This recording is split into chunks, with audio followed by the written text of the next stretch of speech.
1 Juni tahun 1945 mengusulkan, saudara, supaya kalau Indonesia nanti merdeka punya dasar negara namanya Pancasila.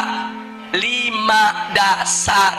Sila pertama, Bung Karno mengusulkan peri kemanusiaan, kemudian peri kebangsaan, sedangkan peri ketuhanan diletakkan di sila yang kelima, sila terakhir.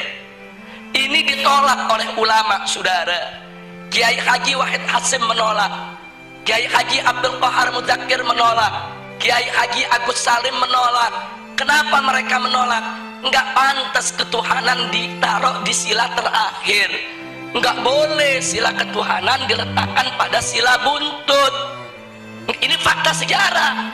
Karena itu para ulama kita berjuang dalam forum PPPKI supaya ketuhanan naik menjadi sila yang pertama. Kita ingat, ini setelah terjadi perdebatan sengit pada tanggal 22 Juni 1945 disepakati oleh NU, Muhammadiyah, Sarekat Islam, oleh Bung Karno, Bung Hatta, Bung Yamin, semua sepakat. Apa yang mereka sepakati, saudara? Bahwa Pancasila, 1, ketuhanan dengan kewajiban menjalankan syariat Islam bagi pemeluk-pemeluknya. 2, kemanusiaan yang adil dan beradab. 3, persatuan Indonesia. 4, kerakyatan yang dipimpin oleh hikmat kebijaksanaan dalam permusyawaratan perwakilan. 5, keadilan sosial bagi seluruh rakyat Indonesia. Ini sepakat, Bung Karno ikut tanda tangan, saudara. Jadi artinya mereka sepakat. Ini kan 22 Juni belum merdeka nih kita nih. 22 Juni 1945 ini sebelum merdeka. Jadi semua sepakat kalau nanti kita merdeka, inilah dasar negara kita. Nah, itu disebut konsensus nasional. Singkat cerita, akhirnya diproklamirkanlah kemerdekaan kita pada tanggal 17 Agustus 1945. Begitu diproklamirkan, maka mulai saat itu dasar negara kita adalah Piagam Jakarta 22 Juni 1945 yang tadi sudah disepakati. Tapi kemudian timbul protes dari pemerintah Jepang. Jepang nggak terima. Kenapa ada kata-kata syariat Islam di bagian pertama? Alasan Jepang, orang-orang Kristen di Indonesia Timur protes. Kalau pakai syariat Islam mereka nggak masuk negara Indonesia. Saudara, akhirnya Bung Karno dan Bung Hatta ditekan supaya menghapuskan kata syariat tersebut. Tanggal 17 setelah proklamir kemerdekaan. Nah, akhirnya Bung Karno dan Bung Hatta menggelar sidang PPKI pada tanggal 18 Agustus 1945. Nah, dalam sidang tersebut Kiai Haji Wahid Hasyim tidak hadir karena sudah perjalanan pulang dari Jakarta ke Surabaya. Kiai Haji Abdul Qahar Muzakir dari Muhammadiyah tidak diundang. Nah, kemudian Kiai Haji Agus Salim dari Sarekat Islam tidak diundang. Ada apa kiai-kiai kita tidak diundang, saudara? Bisa dibaca. Kalau kiai-kiai kita diundang, mereka nggak bakal setuju syariat Islam dihapus, saudara. Makanya supaya ini lolos, ini goal, kiainya nggak usah diundang, saudara. Jadi marginalisasi ulama itu udah mulai terjadi semenjak kita kemerdekaan, saudara.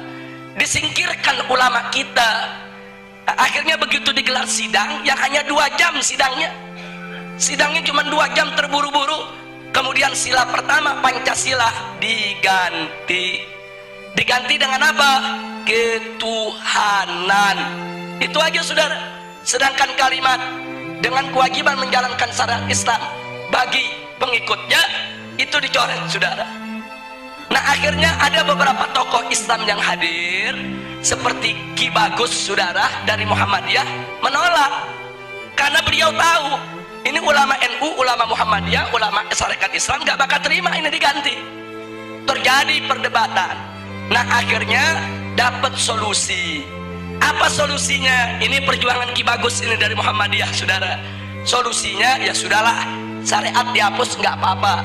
tapi tolong diganti dengan Yang Maha Esa. Dan Bung Karno setuju, saudara. Jadilah sila pertama ketuhanan Yang Maha Esa. Nah, kalau saya melihat sejarah ini, saya bersyukur kepada Allah. Loh, kenapa? Wa yamkuruna wa yamkurullah wallahu khairul makirin. Mereka berbuat makar menghapus syariat, Allah balas makar mereka. Syariat hilang, tauhid yang datang, saudara. Itu kan syariat diganti sama tauhid itu. Syariatnya dihapus, yang masuk apa? Tauhid. Kita nggak rugi, saudara. Itu pertolongan Allah, saudara. Padahal ulama dipinggirin, ulama mau dikhianati, saudara. Tapi Allah jaga. Nah, oleh karenanya sampai hari ini ulama-ulama NU, ulama-ulama Muhammadiyah nggak pernah punya masalah dengan Pancasila, saudara. Nggak ada ulama NU nolak Pancasila, ulama Muhammadiyah nolak Pancasila, para habaib nolak Pancasila. Nggak ada. Loh, kenapa para habaib, ulama, kiai dan ajangan tidak menolak Pancasila? Karena mereka tahu Pancasila adalah ijtihad ulama, karya ulama. Nah, itu yang ingin saya garis bawahi, saudara.